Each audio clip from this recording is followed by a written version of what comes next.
Welcome back, everybody. It's 6:40. The new year, of course, is coming up. And if you're looking for something to do, how about not having a laugh as you, or how about having a laugh as you bring in the new year, or not having a laugh? That could be funny in a different way. And speaking of funny, we have comedian Danny Browning. He'll be here the next couple days in Lexington. And Danny, you were named the funniest person.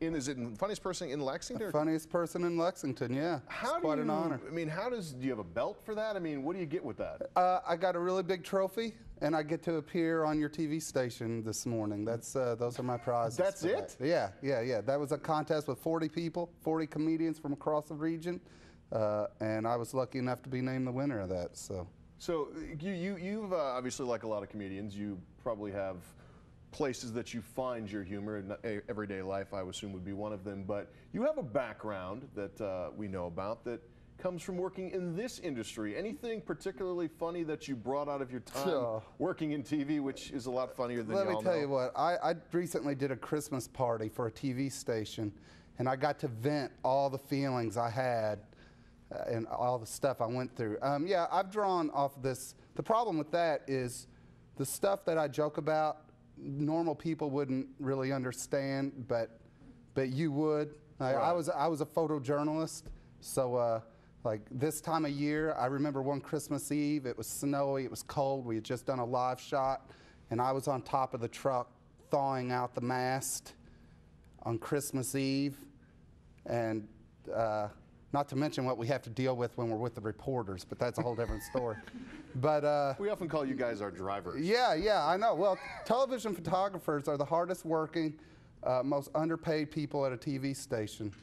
We agree with that. I don't know who the manager of the station is, but give your photographers a raise. Yeah, and I'm sure that that Christmas party went well with the staff, but perhaps the management didn't find it. Yeah, the management didn't find it humorous, and the engineers definitely didn't. But the reporters and the cameramen thought it was hilarious. Yeah, so. Without getting too inside TV, we can talk about some funny things, especially about engineers. What other things is part of your act? What are some of the things that you talk about that are? Well, I just try to talk about experiences from life, like you said. I mean, and things I've noticed along the way. Like earlier this year, not only was I named funniest person in Lexington, I also had a hurricane named after me. Hurricane Danny. Yeah. You remember him? I don't remember exactly. No, he was weak. He was weak. I got named after the hurricane. And the worst part of it, it's 10 more, or actually I think when it becomes a hurricane, it gets retired, doesn't it, Mary, for like 10 years or something? Well, that's the thing. Like, I'm not saying I wanted my name to be known for killing or displacing millions of people, but come on. It's embarrassing when you turn on TV and hear the hot weather girl say, "Oh, Danny Small will fizzle out early." Ugh. It's embarrassing. I guess that does hurt the personal life a little bit. You'll be where this weekend? Comedy Off-Broadway this week. We have a show tonight. We have shows, of course, tomorrow night, New Year's Eve. Please keep the good weather. Please no snow or ice. And then, yeah, I'm there all this week with a friend of mine named Pat Godwin, and it'll be a fun week, so come out. Funniest person in Lexington. Pat's the funniest person in America. Come see us. Can't beat it. Danny Browning, good luck to you. And when we come back, Mary will have the details about that snow and ice that's not coming, right, Mary? Yeah, details next.